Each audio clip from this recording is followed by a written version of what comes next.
কেন এত ইয়ে করতেছে? আর কুরবানি মানে তো এটা মানে একদম নর্মাল, এদিকে সবাই চিল্লাচিল্লি করতেছে, হ্যান ত্যান, ভাও ভাও ভাও ভাও, এইখান দিয়ে ধরে এইখান দিয়ে ধরে।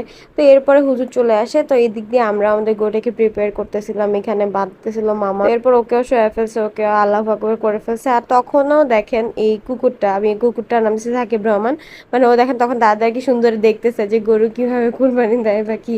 তো যাই হোক, এরপর কোরবানি দেওয়া শেষ হয়, তো এরপর আমি একদম ঘুমায় যাই, এসে দেখি যে এরকম মাংস কাটাকাটি শেষ আর রান্না চুলায় বসায় দিছে। তো আমি জাস্ট যে লাস্টে কয়েকটা ক্লিপ পাই সেটা আমি নেই নাই। তো এদিকে আমি এবার খুব শখ করে বলতেছি আমি এবার মাথায় মজক আছে, এটা আমি খাবো।